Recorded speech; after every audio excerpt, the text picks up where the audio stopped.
जय भारत जय भारत हेलो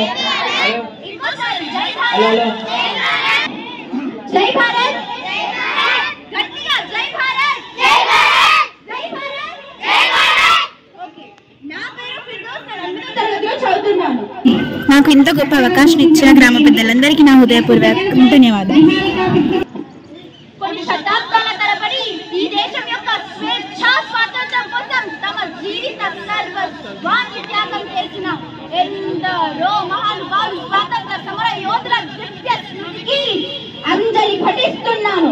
నాటి త్యాగాలు నాటి బలిదానాలు నేటితం గుర్తించుకోలేని కారణంగా సమాజం తమ బాధ్యతను మర్చిపోయింది.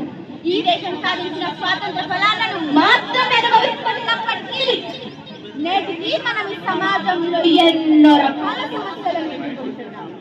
ఆకలిగానే మిగిలిపోయింది, అవిద్యగానే మిగిలిపోయింది. అశాంతితో అబద్ధపుతో అనారోగ్యంతో దేశం అల్లాడిపోతుంది. ఈ దేశంలో సంపద లేక కాదు, దేశంలో చదువు లేక కాదు, సామాజిక బాధ్యత, సామాజిక వికాసం, సామాజిక చైతన్యం. ఈ దేశం నాది, ఇక్కడున్న ప్రజలందరూ నాతో పుట్టువులు అని మతానురాగం జనాల్లో లోపిస్తూ ఉన్నది. ఒక భగత్ సింగ్, ఒక గుడిరామ్ బోస్, ఒక మదన్ లాల్ పింగ్, ఒక బిపిన్ చంద్రపాల్, ఒక అల్లూరి, ఒక అస్మతుల్లా ఖాన్, ఒక లాలా లజపత్ రాయ్, ఒక టంగుటూరి, ఒక ఉయ్యాల వాడ వీర నరసింహారావు రెడ్డి సమాజం కోసం వారు వారి జీవితాన్ని త్యాగం చేయడానికి సిద్ధపడ్డారు. శతాబ్దాల తరబడి భారతదేశాన్ని ముక్తి కల్పించడానికి 3,15,00,000 మంది ప్రాణాలు అర్పించడం వలన ఈ రోజు వెన్నెల జెండా పైకి ఎదిరింది. ఒకవైపు రక్తం కారుతున్నా, చర్మం పగిలిపోతున్నా, ప్రాణం కొన ఒప్పిలతో ఉన్న మనందరి సుఖం కోసం, మనందరి స్వేచ్ఛ కోసం, మనందరి అస్తిత్వం కోసం, మనందరి ఆకలి తీర్చడానికి అంతిమ శ్వాస వరకు పోరాడారు ఆనాటి త్యాగ వీరులు.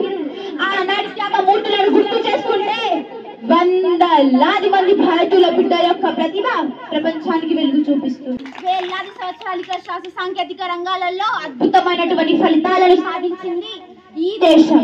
నేటి నుండి నాటి వరకు ప్రతిభ పాఠాలలో ప్రపంచంలో ఏ దేశానికి తీసుకున్నటువంటి రీతిలో ఈ దేశం కొనసాగుతుంది. మీరు నాసాకి దేశంలోకి వెళ్ళినా, ఏ దేశ సాంకేతిక పరిజ్ఞానంలోకి వెళ్ళి చూసినా ఈ దేశం యొక్క వైభవం మీకు కనబడుతూ ఉంటుంది. వందలాది మంది భారతీయుల బిడ్డల యొక్క ప్రతిభ ప్రపంచానికి వెలుగు చూపిస్తూ ఉంది. మనందరిలో బాపూజీ ఉన్నాడు, భగత్ సింగ్ ఉన్నాడు, మనందరిలో ఆజాద్, అశ్వతుల్లా ఖాన్, రామ్ ప్రసాద్ బిస్మిల్, అల్లూరి వంటి ఎందరెందరో త్యాగధునుల తనవులతో మన తనువండా నిండి ఉన్నది. ఇప్పుడు త్యాగాలు అక్కలేవు, బలిదానాలు అవసరం లేదు. బాధ్యతగా జీవించగలిగితే, తోటి వారి చేయూతను అందించగలిగితే, ఎదుటి వారి చేయూతను అందించగలిగితే, కనీసం బాధ్యత కలిగిన మారగలిగితే ఈ దేశంలో ఉన్నటువంటి సమస్యలన్నిటికీ పరిష్కారం చూపించగలుగుతాము. వ్యవస్థకు మూలం వ్యక్తి, వ్యక్తి మారితేనే వ్యవస్థ మారుతుంది. మిత్రులారా, రేపటి దేశానికి పాలకులు మీరే, ప్రపంచానికి నేతలు మీరే. లేండి, మన జాతి వైభవం అయినటువంటి మువ్వెన్నెల జెండాను చేతపట్టండి. దేశానికే కాదు ప్రపంచానికి దారి చూపుతాం. మనమందరం కష్టపడి పనిచేద్దాం.